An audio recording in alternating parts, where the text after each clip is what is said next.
ওগো, বাসায় ফিরবা কখন? কেন? কিছু লাগবে? হুম, এমনি।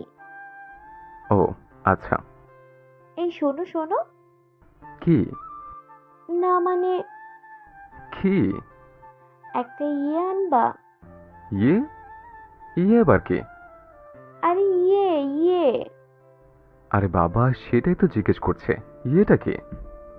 ওহো, বলবো না। না বললে আনবো কিভাবে? থাক, লাগবে না। আহা, বলোই না। উফ, তুমি প্রতিদিন বাসায় আসার সময় নিয়ে আসো, আর এখন বলছো ইয়েটা কি? আচ্ছা, সোজাভাবে বলো, কি লাগবে? বলবো না, থাক বলবো না।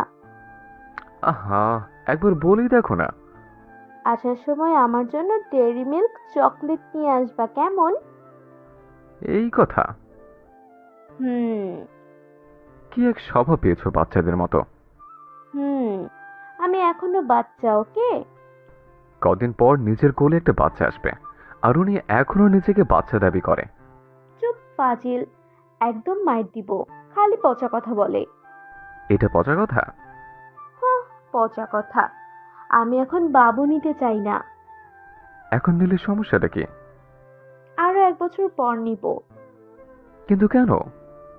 আমি এখনো বাচ্চা, আর একটা বাচ্চার কোলে তুমি অন্য একটা বাচ্চা কিভাবে দিবা বলো? তো এখন আমার ধারের কাছেও আসবা না বলে দিলাম। হুঁ। তুমি বাচ্চা? হুঁ, আমি এখনো বাবু। আজকে বাসায় এসে নেই। আবার পচা কথা বলে একদম মাইর দিব কিন্তু। আজ রাতে বাসায় এসে নেই, তারপর পচা কথা কি সেটাই বোঝাবো। হুম। আমি রাতে আম্মুর সাথে ঘুমাবো তাহলে। এহ, বললে হয়ে গেল। রাতে বাসায় এসে নেই। দাঁড়াও। চুপ, খালি দুষ্টুমি। দুষ্টুমি ছাড়া একটা কিচ্ছু বোঝে না, ফাজিল একটা। বুঝতে চাইও না। রান্না আছে, ফোন রাখছি এখন। মেয়েটার সাথে আমার বিয়ে হয়েছে আজ 2 বছরের কাছাকাছি। নাম নীলিমা। অ্যারেঞ্জ ম্যারেজ ছিল আমাদের। জীবনের প্রেম কি জিনিস সেটা কখনো বুঝতেই পারিনি, কারণ ভার্সিটি লাইফে একটু হাবাগোবা টাইপের ছিলাম। বলতে গেলে খুব বেশি বোকা টাইপের। মেয়েদের চাওয়াপাওয়াগুলো বুঝতাম কম, তাই কখনো প্রেম করতে পারিনি। কিন্তু নীলিমাকে বিয়ে করার পরে কেমন যেন চালাক হয়ে গেছে। সে বিয়ের পর থেকে আজ অবধি একটা অভ্যাস প্রতিদিনই কন্টিনিউ করতে হয় আমাকে। সেটা হচ্ছে, প্রতিদিন অফিস থেকে বাসায় ফেরার পথে নীলিমার জন্য চকলেট আমাকে নিতে হবে। আর না নিয়ে গেলে তো হয়েছে, শীতকালেই কালবৈশাখী ঝড় শুরু হয়ে যাবে। আচ্ছা, একটা কথা বলো তো নীলু, কি? প্রতিদিন এত চকলেট খাও কেন? আচ্ছা, তুমি প্রতিদিন ভাত খাও কেন? পেট ভরানোর জন্য? আমিও চকলেট খাই, আমার পেট ভরানোর জন্য। চকলেট খেতে খেতে নীলিমা আমার প্রশ্নের উত্তর দিল। চকলেট খেলে মানুষের পেট ভরে, সেটাই প্রথম শুনলাম আমি। চকলেট খেলে কারো পেট ভরে? আর কারো পেট ভরে কিনা জানি না, তবে আমারটা ভরে। অদ্ভুত অভ্যাস তোমার। সারাদিন বাসায় একা থাকি, তাই চকলেট খেয়ে দিন পার করি। ভাবছি তোমাকে একটা জীবন্ত পুতুল এনে দেব। পুতুল আবার জীবন্ত হয় কখনো?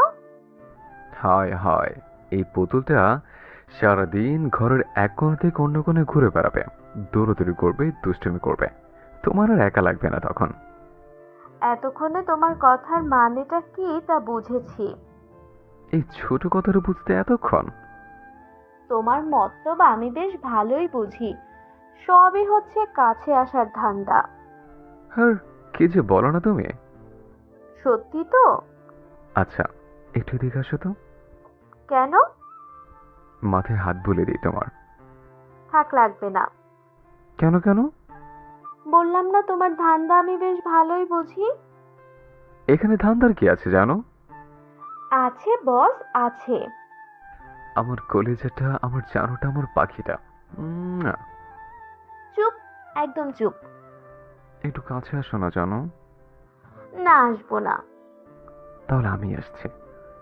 খবরদার, একদম কাছে আসবা না। বউয়ের কাছে আসতে সমস্যা কি? দাঁড়াও, আম্মুকে ডাক দেই। এই, থাক থাক, লাগবে না। আমি চলে যাচ্ছি। এই তো লক্ষ্মী ছেলের মতো কথা। ইমোশনাল ব্ল্যাকমেল পরে বুঝাবো তোমাকে। কচু বুঝবা তুমি। যাও ভাগো। যতবারই মধুর কণ্ঠে বউর কাছে একটু আদর করতে চেয়েছে, বউ আমার ততবারই তেলে বেগুনে জ্বল উঠেছে। আমার একটা আফসোস, জীবনে বউয়ের মুখ থেকে গ্রামীণ ফোনের মতো কখনো বলতে শুনলাম না, চলো বহুদূর। ভাবছি আরেকবার বিয়ে করব। কি বললা তুমি? বললাম আরেকবার বিয়ে করব। বিয়ে। বিয়ে করবা? হ্যাঁ, করব। আচ্ছা তুমি দাঁড়াও, আমি একটু আসছি। কোথায় যাবা? ভাতের মার ফেলে আসি, সাথে তরকারিটা একটু পানি দিয়ে আসি। চুলা থেকে নামিয়ে এই গরম ভাত খাওয়ার মজা অন্যরকম। এই জন্য আমার আম্মু খুব বেশি দিনের জন্য নানুর বাসায় থাকতে পারেনি কখনো। কারণ আমাদের একটা অভ্যাস ছিল, সবসময় গরম গরম ভাত খাবো। এক বেলার ভাত অন্য বেলায় খাবো না, প্রত্যেক বেলায় ভাত রান্না করে তারপরই খাবো। বাজে অভ্যাসও বলা চলে অবশ্য। এই যে জনাব। বউয়ের মধুর কণ্ঠস্বরের ডাকে মুচকে এটে হাসি দিয়ে দরজার দিকে তাকালাম। মা, তোমার হাতে এটা কি বউ? কেন দেখতে পাচ্ছ না? না গো, এটা কি? খুন্তি গরম করে এনেছি তোমার জন্য। মানে কি? কি বলছে এসব? ও মা, বাবুটা আমার কিছু বুঝি না বুঝি। এটা দিয়ে কি করবা বউ?